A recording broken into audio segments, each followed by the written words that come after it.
so this Friday starts the big horror war at the box office. Paranormal Activity 2 is coming out on the 22nd, and a week later, Saw 7, aka Saw 3D, comes out. Yeah.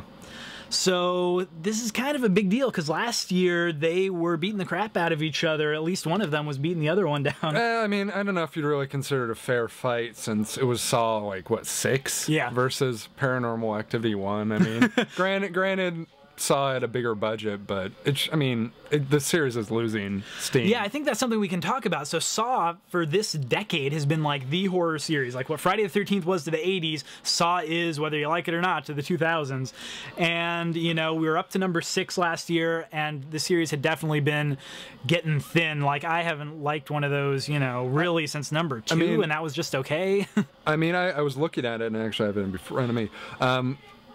Number 6 was the first one that really sort of dropped off. As of 5, they're still making about $50-something million for each one, and they're keeping pretty consistent at that $10 million budget, which is one of the reasons why they keep making them. Yeah, just so cheap to make and the high return. Yeah, but last year it only made $27 million. And I think that had a lot to do with Paranormal Activity. Because they were in theaters at the same time. When Paranormal Activity went wide, that was within a couple weeks of Saw coming out. It probably did have some effect, but I mean, as you say, it was a couple weeks of it coming out, so it might have already sort of run the majority of its course. I just think people are starting to get tired of the premise of Saw. I mean, at this point, the most interesting character, Jigsaw, has been dead for 3 movies already. Since part 3, so he's been dead. they're really just stretching to even include him in the movies at this point. Oh yeah, so he's made more like tapes than Tupac. Okay. Yeah, it's like every single movie, there's like half of the movie is an actual new story, the other half is flashbacks to stuff you didn't see behind the scenes of part 4 and 3 and 2 and all that. So I mean, it's definitely been on the way down. I mean, I can't say that the promise of it being in 3D is really any incentive for me to go see it. Yeah. I mean, if it is in fact the last one, that might make me a little bit more curious, but not the 3D.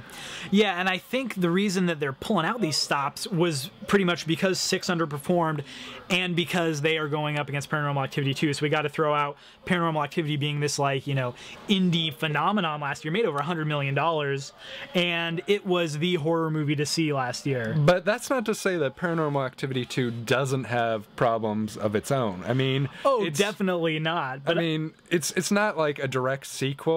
I mean, I'm actually, well, there's supposedly some crossover. I don't know if it's flashbacks or what exactly it is. They listed some of the characters from the original and the cast of the new one, but it looks like a new family and a new house with a new spirit or whatever. And I mean, I guess it's sort of in the same universe, but it's a new director, a new cast. I don't know how much of the original is going to carry over versus it just being sort of like an homage or a ripoff or whatever of the original. Yeah, and so it's still up in the air as to how these will perform, but kind of their making was really entwined with each other because, you know, Saw 6 underperformed while Paranormal Activity was, you know, going gangbusters. And so then I'm trying to remember what company it was that did Paranormal Activity, but they rushed the announcement for a sequel and obviously rushed it into production since the part 2's coming out a year later, much like the Saw movies are always being rushed into production while the current one's out. I know Paramount was the distributor of it, so they might have been the ones behind that. So, you know, it was announced Paranormal Activity 2, and people were like, oh, I don't know, it's just a year after, but it was still such a big thing. And then they announced, oh, who's going to be directing Paranormal Activity 2? It's going to be Todd Williams. Oh, no, it was originally going to be Kevin Greutert, who had directed Saw 6.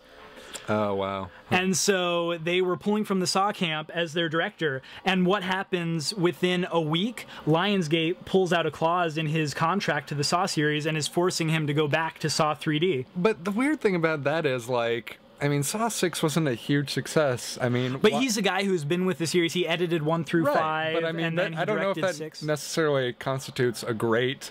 Oh no, definitely not. Like, what it is they didn't want to lose him to Paranormal Activity. It's really these movies are in direct competition with each other more than any movies. I really feel like that's not like something to like freak out. I feel like Saw could pull any number of other people out who would be equally good directors as this guy. So I don't know. I mean, except for the like they just wanted to punch a hole in Paranormal Activity. Yeah, but I mean, I don't know how much of a score that would be for Paranormal Activity 2. Honestly, that's just the thing. Yeah. Like, you know, if they could get, was it James Wan? Was he the director of the original Saw? Like, if they could get him to come back or something to reinvigorate the series, I think that would be like a huge coup for Saw, because he's not really doing that much these days. That's true. Although he does have a movie that premiered at TIFF called Insidious, which is supposed to be the best ghost story since Paranormal Activity. I've heard mixed things about that, so I don't know what to believe.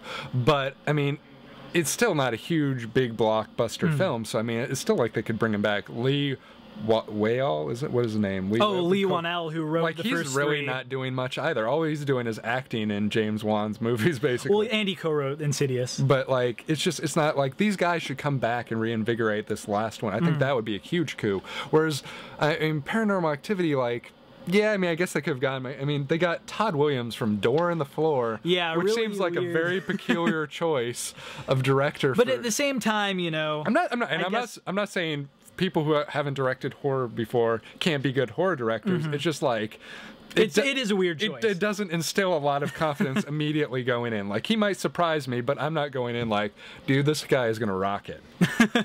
Yeah, no, then that's true.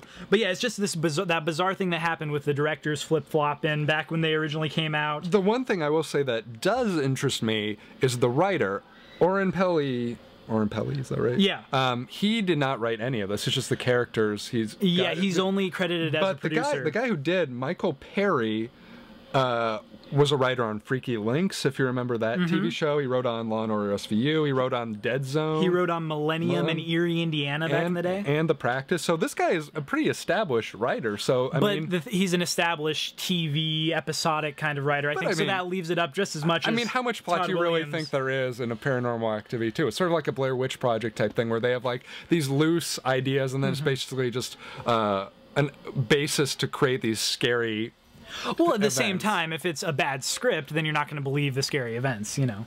I mean, maybe, but or at the same time, it might be a little bit less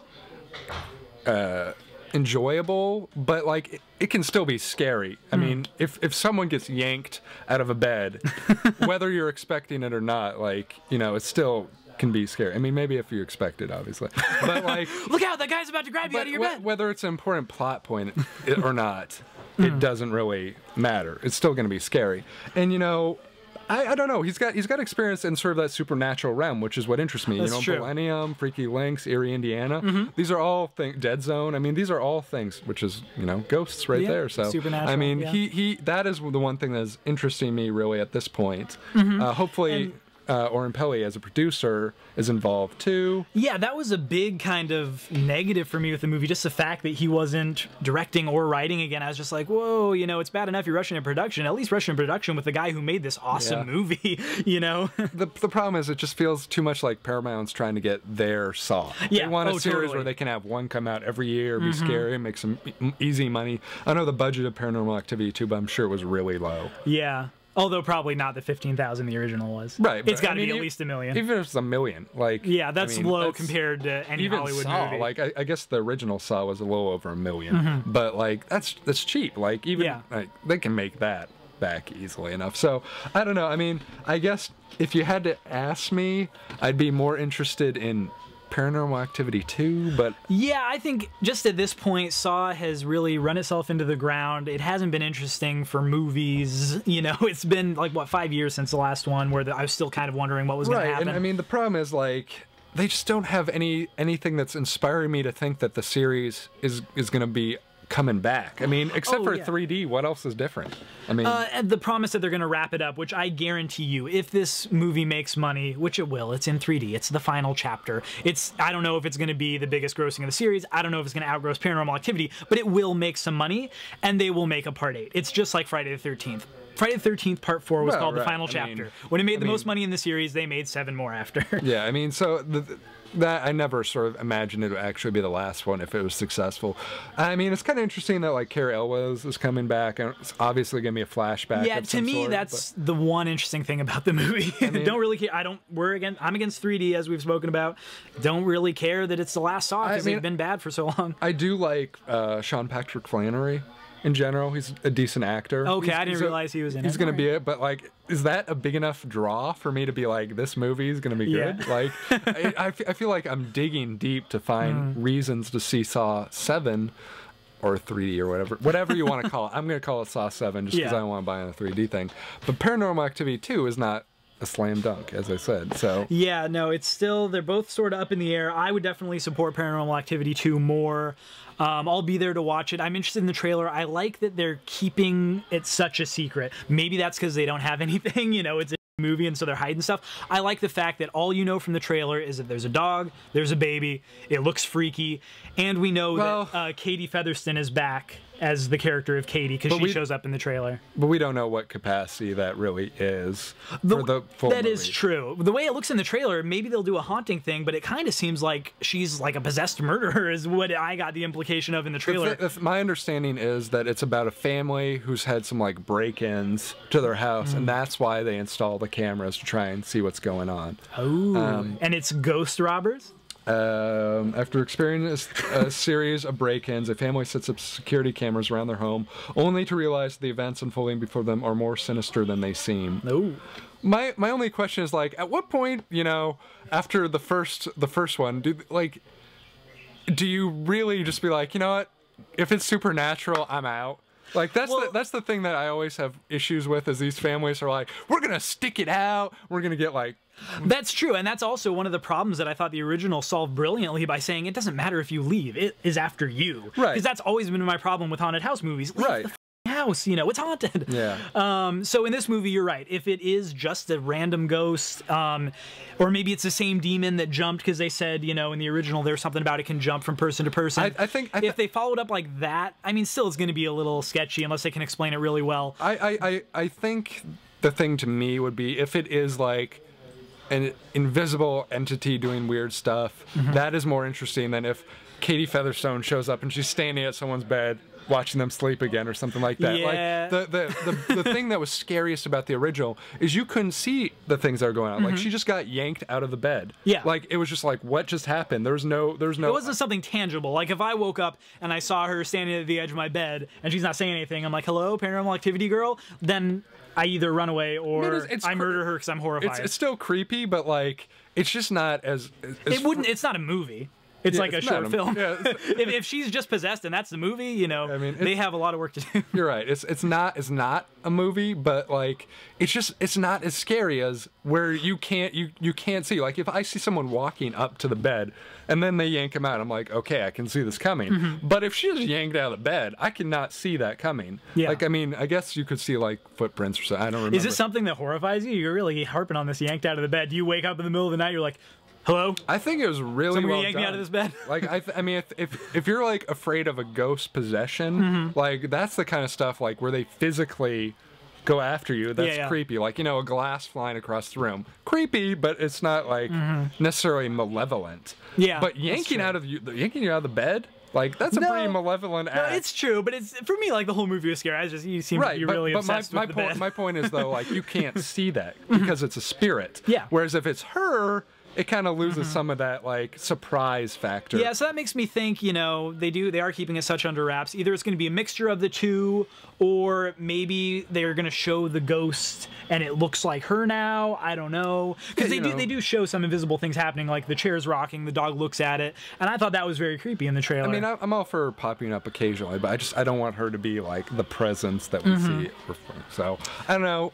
What are your thoughts on Saw vs. Paranormal Activity 2? Let us know. MacGuffinPodcast.com. Will either one reinvigorate a series or continue a series? Will Paranormal Activity 2 be the Blair Witch 2 to the series? Or will they both kill the series? Yeah. And we'll have nothing coming out next Halloween. We'll have to have something original. What an idea. Yeah, get cracking on that, buddy. Okay, can do. 1000 can't stop me. I'm on fire tonight. Magneto can't stop me. I'm on fire tonight. Even Zod can't stop me. I'm on fire tonight. It's tight, don't even try to bite the side of style. Mr. Spock can't stop me. I'm on fire tonight. The Wrath of Khan can't stop me. I'm on fire tonight. The Borg can't stop me. I'm on fire tonight. Because I've got space game and it feels alright.